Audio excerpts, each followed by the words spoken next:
Today I'm answering a couple of your listener questions. How do you protect your energy when you feel overwhelmed energetically when being around even one person or a group of people? If you have a developmental disorder, how do you distinguish between what's coming from the disorder and what's coming from spirit or intuition? I do want to disclaim I'm not a therapist or a psychologist, so I will speak to what it's like to receive information as an intuitive, and I do not prescribe or suggest any medical avenue or pathways on this podcast ever. So we'll navigate these questions here on Third Eyesight. My name is Juan Francisco, and I'm a psychic medium and tarot card reader.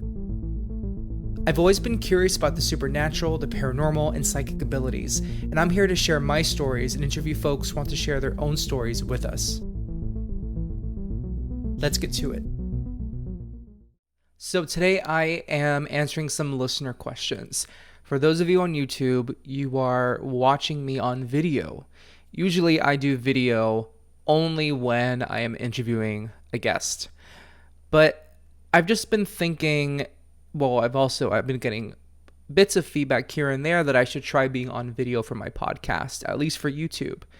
I know that Spotify offers a video component, but as a podcast listener, when I use Spotify for podcasting, I don't watch the videos when someone has a video for the podcast episode on Spotify. I just listen to it.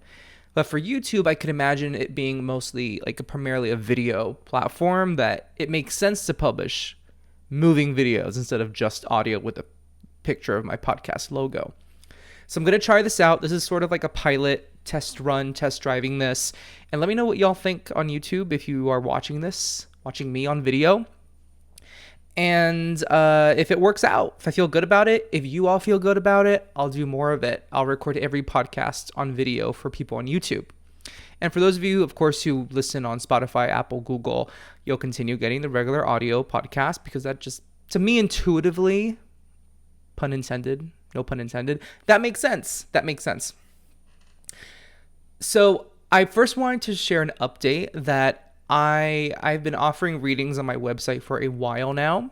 And for that same length of a while, I have had 30-minute readings to book, as well as 1 hour long readings. And I am currently undergoing mediumship mentorship with a now good friend of mine.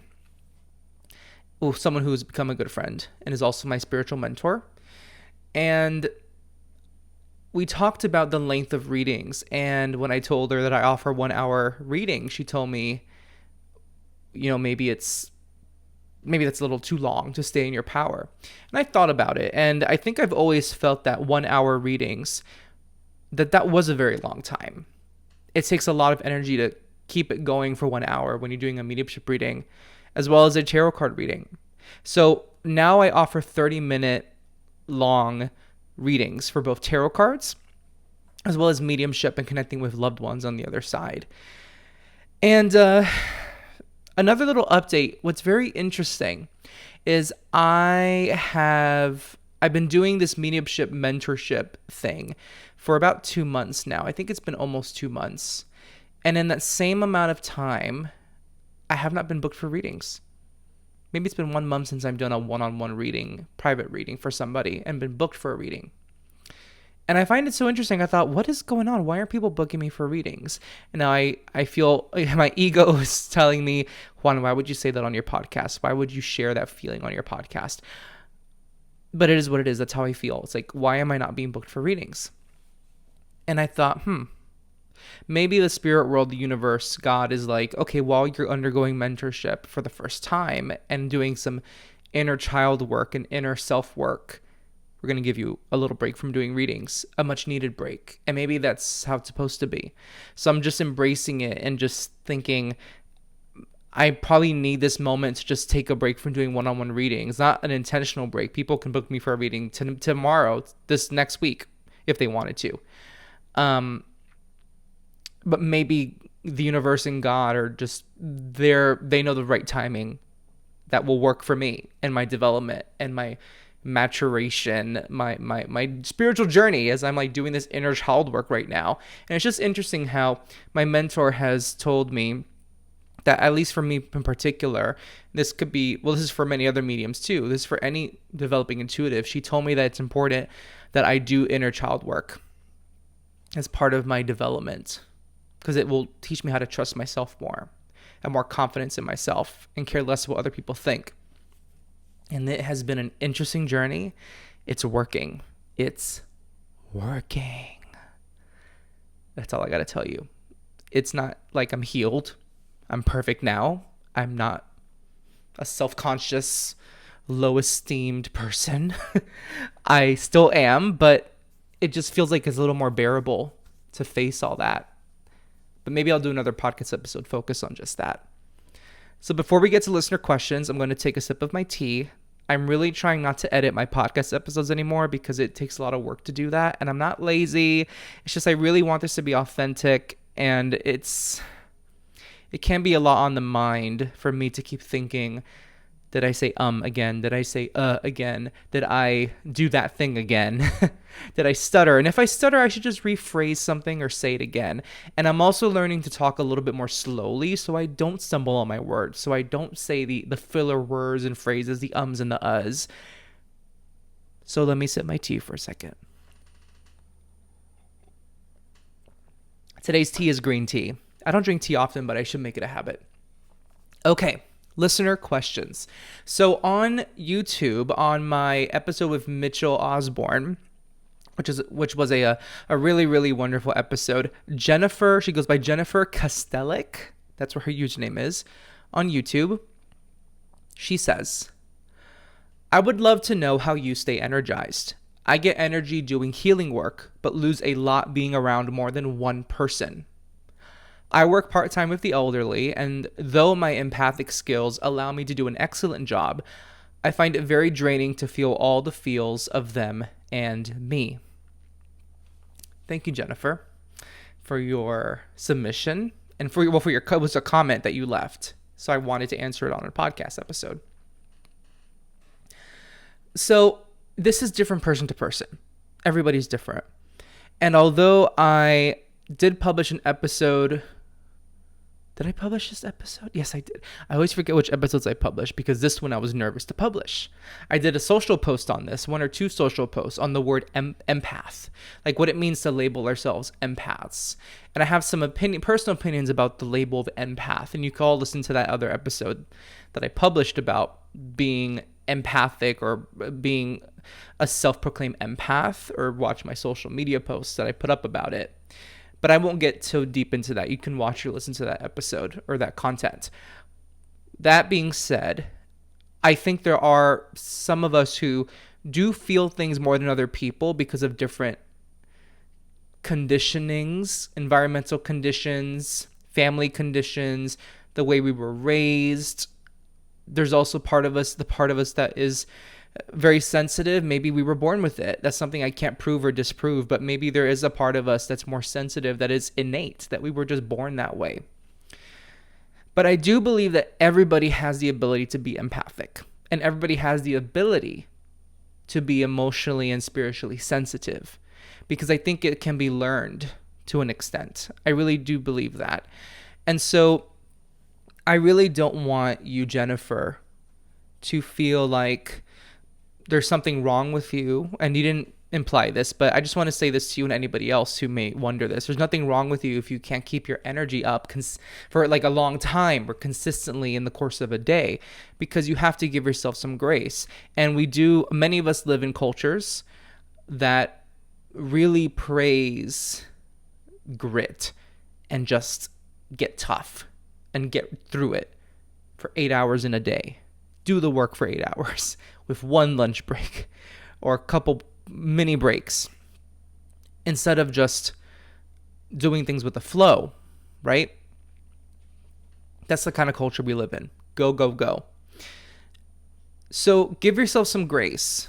And for some people, it's just very different. I know some psychics who will not do more than 2 readings in a day or 3 readings in a day. Some will do 4. I know someone who's gone up to 7 or 8 because they're smaller readings, maybe 30, 15-minute readings. Some psychics have very firm boundaries around how many readings they do and with whom they do readings with. And each psychic is different. Some feel like they need to do meditations to get into their power in preparation for a reading, to get focused or to tap in and let go and surrender in preparation for a reading. Some psychics don't meditate at all.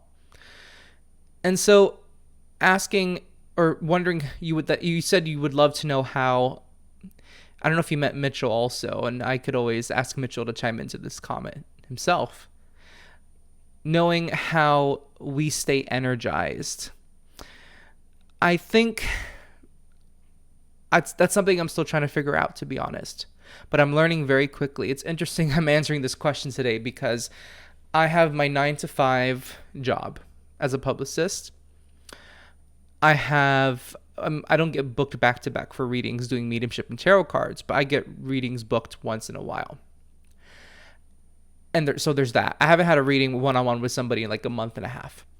But when there's a reading, it's like a reading, like once or twice a week I have a reading with somebody when I'm being booked for readings. So those two things. Oh, in addition to all that, I create social media content for my Instagram and all that good stuff on all those other social channels. I love doing that. That takes time and dedication to think about it. I take some classes on social media. I'm also, in the last month and a half, like I mentioned before, I'm doing mediumship mentorship. And on top of all that, I started doing PR work for a client on my own, like my own freelance PR work with a client that I have. And so it's not easy. And I've actually today, I've been thinking about letting go of one of these things. And I guess I can share it now. I'm thinking of letting go of the PR freelance work because I noticed that first of all, my 9-to-5, that pays my bills, majorly pays my bills. And I have to dedicate the time that I need to that job. Then I have my own business as a psychic medium. And even though I'm not like booked back to back, I'm not being interviewed back to back for media or TV show, whatever. Not yet, at least. I want to dedicate the rest of my working energy, labor energy to building my business and my brand as a person who is a psychic medium. And then I feel like what suffers is this third prong where I'm doing this freelance PR work for this person. And I feel like it's suffering. And want to have this conversation. I'm about to have this conversation with them soon, actually, and say like, Sella, are you okay, Sella? Sella's having a little cough. She's okay. I'm about to have this conversation with this person to say, I want to show up in my best way possible. Hey, Sella, in my best way possible for this work with you. And I feel like I'm not, because I end up, it's just, my energy is spent doing these other things. And I feel like you need to work with somebody who has the energy and the time to dedicate 100% to this PR work with you. And so I'm going to have an honest conversation with them that I'm nervous about, but I have to be real. And so when it comes to staying energized, I'm learning that for me to stay energized or to help maintain some of the energy that I have, I need to let go of one of these things, because I'm learning what I want to prioritize. And that's not easy because there's so much guilt attached to that. So I would start with that. I would say two things, Jennifer. Number one is learn what you need to prioritize in your life, because doing readings or being empathic with people, that doesn't live in a vacuum. It's not like let's say that you do readings for people. Maybe you don't, but let's just say you do readings. You doing readings for people, you can be as energized as you can be for those readings. But the way the rest of your day goes, the way you handle the rest of your day can really impact how you show up for a reading. So whether it's maybe, okay, say you work with the elderly part-time, maybe there are other parts of your life where you could be conserving energy for that work. And you need to let go of something that isn't serving you or isn't helping to foster happiness in your life. It doesn't mean you, like, let's say you have a partner and or kids. There are some things you just cannot give up because people are depending on you, or people's lives are depending on you. And so you have to really balance out, or really think about, okay, what's one thing that I could really put to the side for a moment while I conserve energy for this thing that I do, where I serve people, in which I serve people.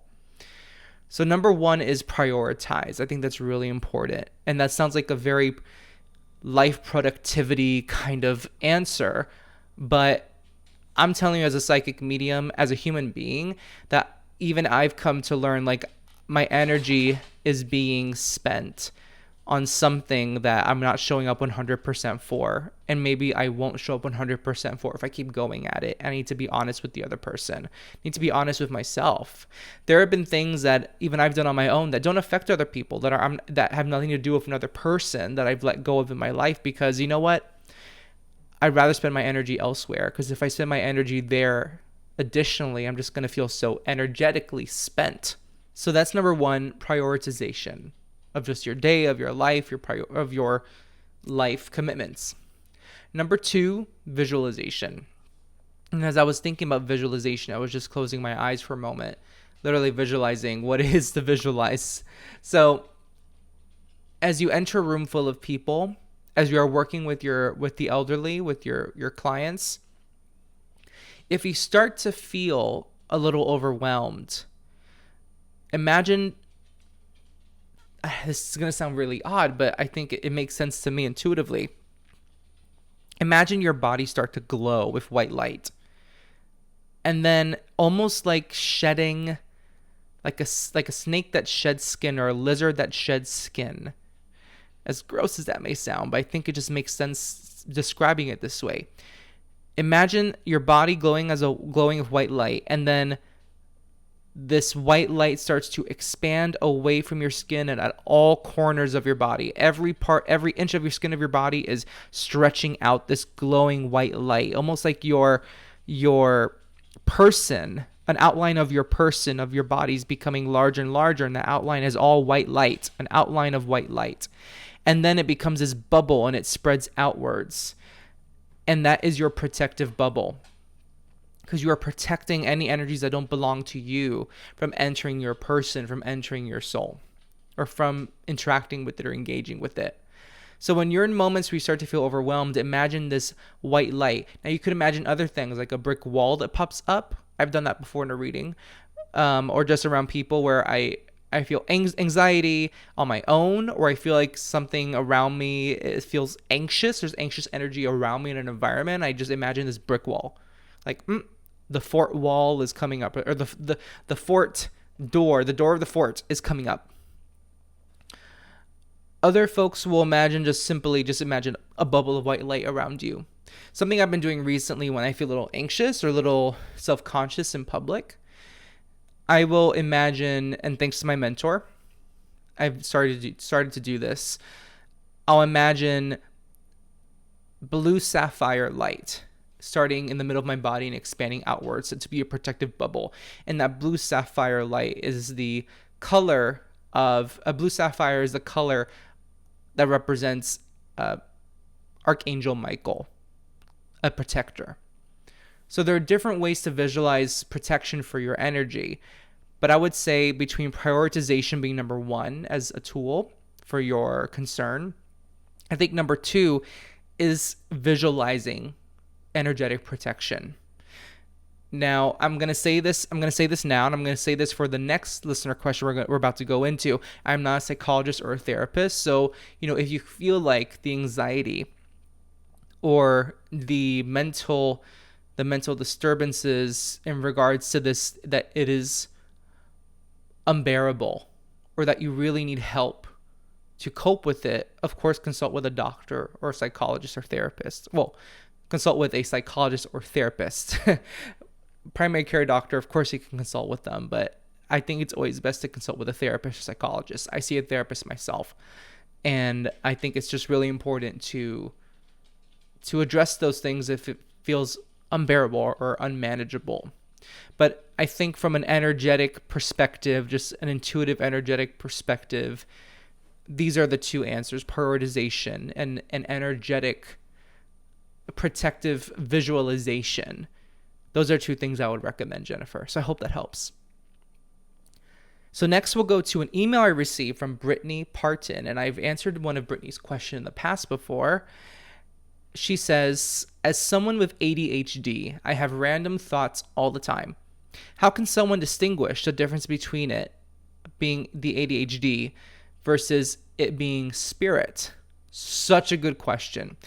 And this is where I have to say again, not because I'm on a public platform, but because it's the right thing to do.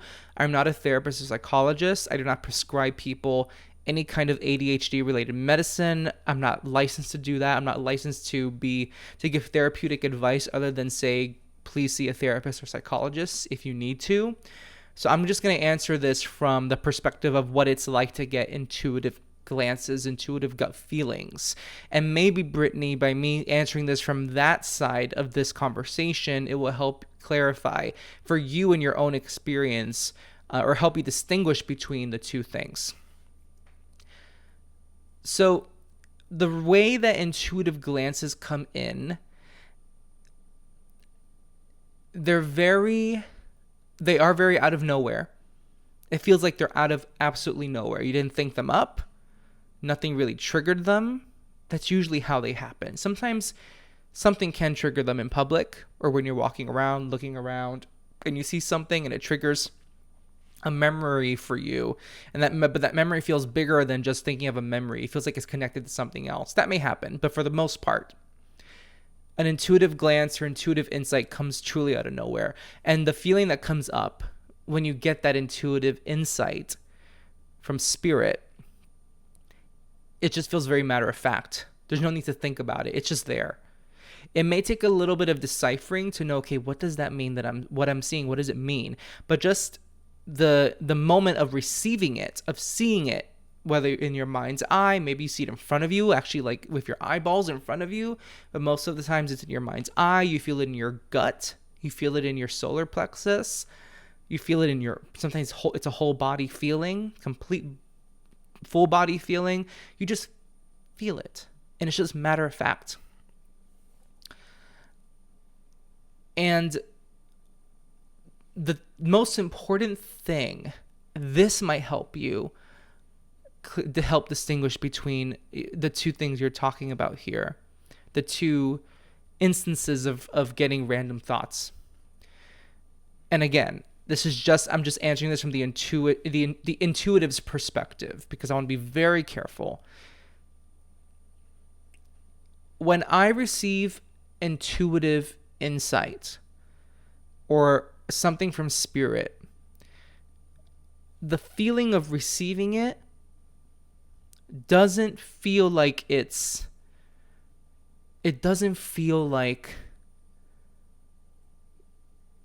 receiving it doesn't feel overwhelming. If it ever feels overwhelming, it's because there's something emotional about it. There's a lot of love that comes with it. Love from the other side that is boundless and amazing. Or it's overwhelming because they're showing me a sad image to talk about the way they passed or the way someone tragically passed. Or maybe it's a child that's coming through, or a baby, and that feels overwhelming because my human emotions are responding to it. But, okay, I'm going to share this. Many of you who have listened to this podcast since the very beginning know that I struggled a lot with obsessive compulsive disorder growing up, or OCD. And even though I'm not a therapist or a psychologist, I can tell you that, yes, I have OCD. And so I can talk from that viewpoint. And OCD is it's very different, very, very different from ADHD. So Brittany, I really want you to know that I don't say this to diminish your experience of ADHD or to make it seem like we have an equal experience, because we don't.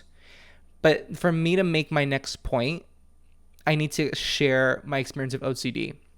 Of OCD, I would get these very intrusive thoughts that would tell me if I don't wash my hands a 6th time or 7th time, I may die. As dramatic as that sounds. That was me in college and teenage years. It was very dramatic. It was a lot. It was horrendous to go through. Mentally horrendous. And I felt crazy. I felt nuts. And I felt like I was walking on eggshells in life all the time. And I remember I used to also, for some reason with my math homework, because I had an obsession with numbers. With my math homework, I would finish my homework. And it was, let's say it was a single page, double-sided, full of homework answers. And to make sure that I answered every question so I can make sure I can get a 100% grade, I would flip the page 5 times to make sure all the answers, look at each side of the page, make sure all the answers are there and filled out. Sounds nuts, I know, but that's what I did. And everything was in 5s, sometimes in 12s, sometimes in 7s, but mostly 5s. And my OCD began when I was 8 or 9 years old. And I wonder, because there is something around that age, something very emotionally challenging that happened around that age that might have triggered my OCD. But it stayed with me from the age of 8 or 9 up until college years. That's when I sought therapeutic help. And I still struggle with it today, but not like that. And this is the point I want to make to address your question, Brittany. When I receive an intuitive insight or a gut feeling, it doesn't feel like an intrusive thought. It doesn't feel like a thought that is going to ruin my day or that's going to ruin the next hour, the next 10 minutes. It's a thought that it comes in, or a feeling, thought or feeling that comes in from spirit, and I can choose to address it or not address it. And doing either or will not have an emotional impact on me. Because spirit is very understanding and very, very gentle and gracious and graceful. When I would get an OCD thought, it was anything but graceful and gracious. If I don't address that thought, if I don't answer it or respond to it, something's going to happen. Or I'm in trouble. Or I'm not safe. So again, I do not want to equate ADHD to OCD or vice versa. But I wonder if me sharing my experience with random thoughts that used to come to my head and how that felt to me versus how I feel when I get a random thought in my head from spirit, I hope that helps. I hope me sharing that helps. So when I get something from spirit, it doesn't feel like I'll just act it out. It doesn't feel like I'm getting this, I'm feeling this thing, I'm seeing this, oh my God, I don't know, oh. That's what OCD felt like for me. And now I know that ADHD, that's what OCD felt like for me. I know ADHD doesn't work that way all the time for people. It's very different. But I know of OCD, succumbing to my intrusive OCD thoughts made my life feel unmanageable. It made it feel like I was losing so much time, losing so much energy to thoughts that weren't serving me. With spirit, it's very different. Because it feels like those quick intuitive insights and impulses and feelings, they serve a purpose. It's almost like, this is going to sound so cheesy, it's almost like seeing a butterfly. You see a butterfly, you put your hand out. Let's say the butterfly is the random thought from spirit. You put your hand out for the butterfly, the spirit butterfly. And you wait for it to land in your hand. And let's say it lands in your hand just for a second. And it's nice and gentle. Doesn't hurt you. And you can choose to okay, lift your hand a bit, do a little quick lift and go ahead, butterfly, fly away. And it flies away. Cool. Or you can let the butterfly just sit in your hands and it's weightless. It doesn't add much weight, maybe 0.00001 pound, I don't know. It doesn't add much weight to your hand, to your body. So you could choose to keep it on your hand or let it go. And either way, you're good. That's not how OCD worked for me. but that is how messages from spirit work for me. And the fact of the matter is, we get messages from spirit all the time, not just in readings. And the other tricky thing, I'm going to actually connect this to what Jennifer asked, because we can get these messages, I wouldn't say messages, we can get these intuitive insights, because a message is a little different than an intuitive insight. A message is a clear, determined piece of guidance for you. But sometimes we'll be around somebody, around people, and just get this intuitive insight about how they're feeling. Are they depressed? Are they happy? Are they angry? And then we feel that. And that's where I think our abilities, well, that's more psychic, see, because mediumship is different. Mediumship, you're getting an intuitive insight about the life of someone who passed, or the messages from someone who, or a message from someone who passed. When we're around people and we're around somebody, we feel how angry they are. They don't have to say anything. We just feel it. That's psychic insight, because it's soul to soul with a living person. And it's a beautiful thing to be able to feel those things, but we have to set a boundary sometimes. And in that case, it doesn't feel like a butterfly, but it's intuitive insight. So I would say, if we want to think about insight from spirit and messages from spirit, imagine it like a butterfly. When we're working with humans, with psychic intuitive insight, not mediumship, not intuitive mediumship insight, but with psychic intuitive insight, that works a little bit differently.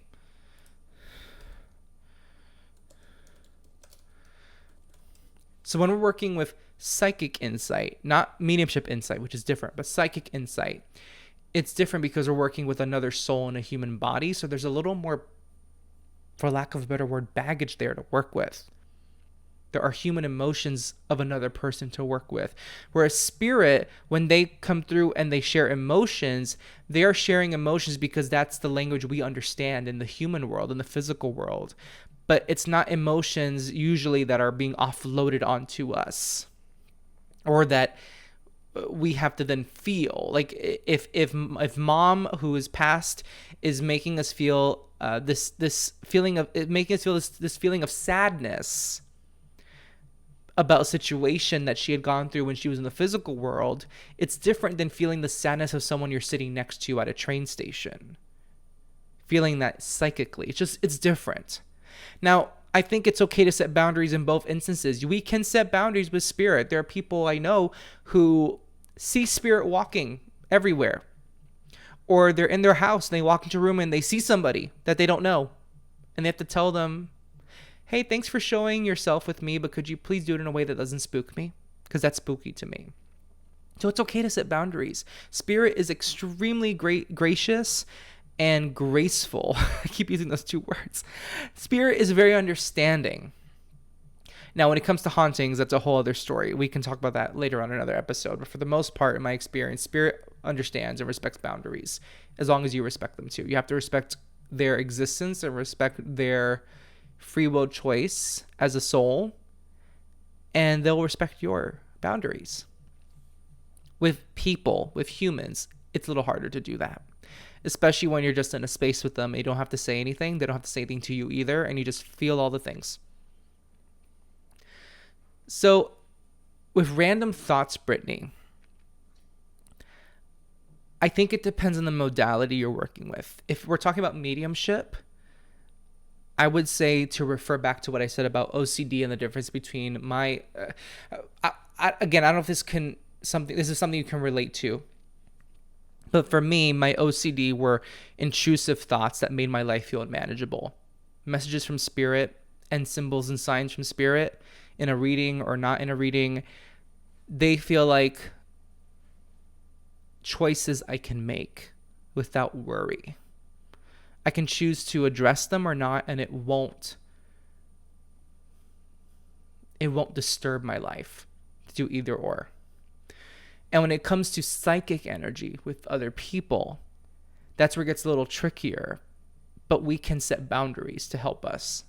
So I don't know if that answers your question, again, because it actually would be very interesting to talk to a therapist about this, like to ask a therapist who believes in psychic mediumship, which I know that can be also tricky for a therapist to admit, for a psychologist to admit that they believe in psychic mediumship.